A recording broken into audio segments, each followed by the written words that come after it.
Hello, my friend, and welcome to Wisdom Trek. I am Guthrie Chamberlain, your guide to wisdom and creating a living legacy.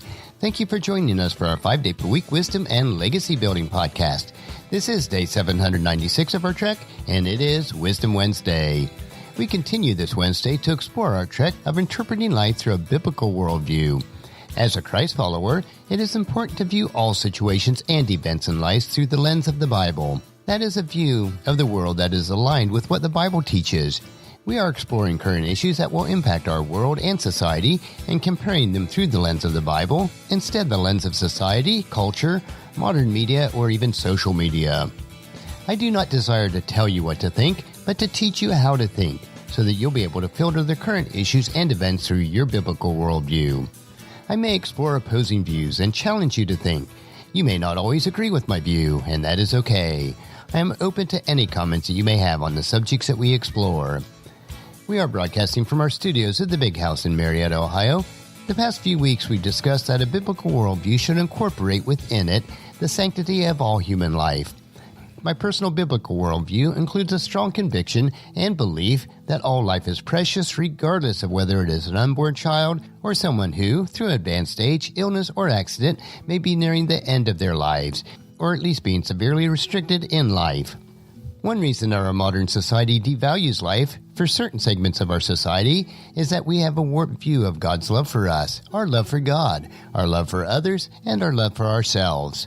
A proper love for ourselves will include the realization that we are created to be bearers of God's image. As a Christ follower, we must understand that our bodies are the dwelling place of the Holy Spirit. Proper love for self will include love and respect for others. The entire #MeToo movement stems from the fact that certain men and women don't respect or love other persons, their bodies, or the sanctity of life. Because of this, they abuse others physically, emotionally, and mentally. I recently came across a web interview in the Christian Post with Nancy Pearcey, a former agnostic who teaches at Houston Baptist University.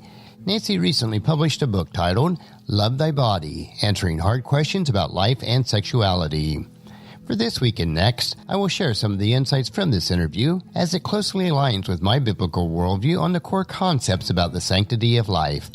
If you'd like an in-depth analysis of this topic, I recommend that you purchase Nancy Pearcey's book that I mentioned earlier.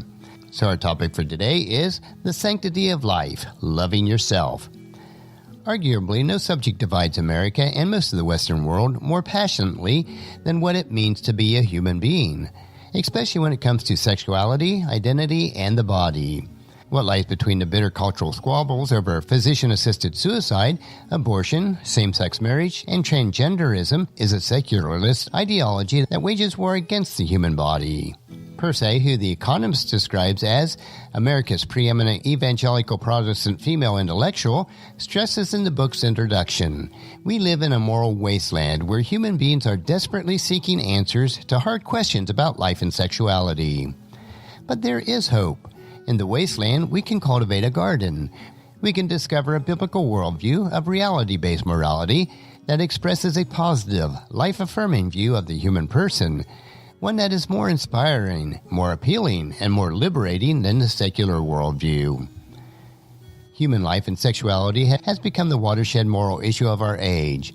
The daily news cycle bombards us with stories related to sexuality, abortion, assisted suicide, homosexuality, and transgenderism.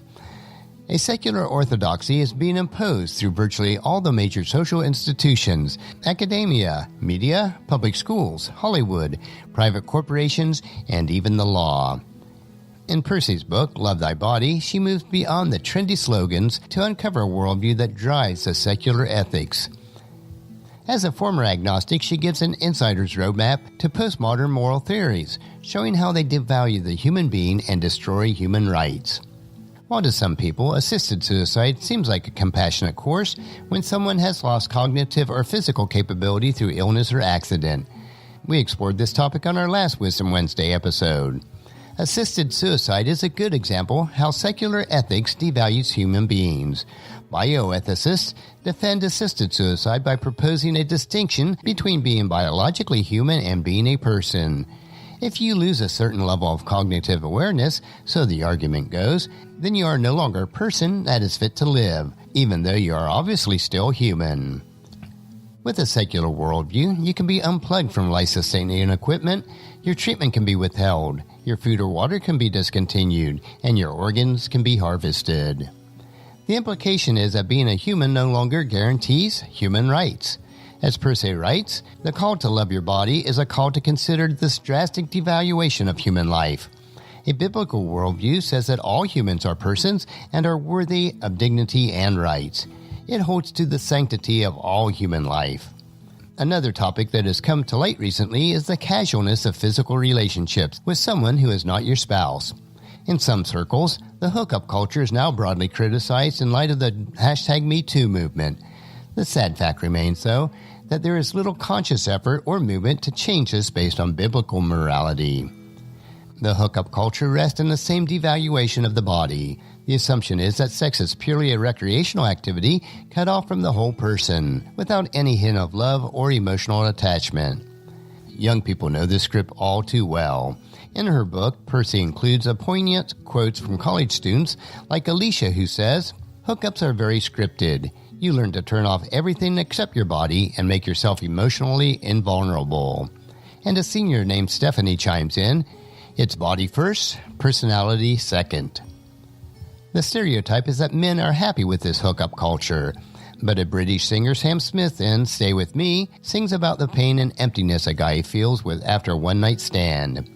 The character in the song is begging the other person to stay with me, longing for human connection that goes beyond just the physical. The hookup mentality comes out of a Darwinian worldview that treats the human being as nothing but a physical organism driven by physical impulses. No wonder it's creating such a trail of wounded people. They are trying to live out a worldview that does not fit who they are truly created to be. There will not be a genuine turnaround unless we address this underlying worldview. A biblical worldview includes the sanctity of all human life and a mutual respect of love between a man and a woman, but only within the union of a marriage. A physical relationship outside of marriage is a very slippery slope based on a secular worldview that is not grounded in God's precepts. Marriage is a very sacred union based on our love for God, love for each other, and love for yourself, including your body. As we are told by Jesus in Matthew chapter 19, verses 4 through 6.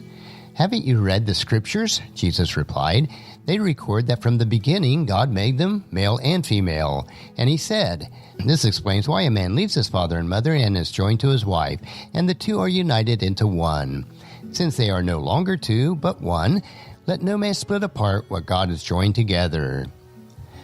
Next week on Wisdom Wednesday, we will continue on the subject of love for yourself and your body as we explore the concept of same-sex relationships through a biblical lens. If you have any topics that you would like us to cover, please email me at guthrie@wisdom-trek.com. Tomorrow we will continue with our 3-minute wisdom nugget that will provide you with a bit of wisdom that, if followed, will allow you to grow healthier, wealthier, and wiser each day. So encourage your friends and family to join us, and then come along with us tomorrow for another day of Wisdom Trek, creating a legacy. That will finish our trek for today. If you'd like to listen to any of the past 795 treks or read the Wisdom Journal, they are all available at wisdom-trek.com.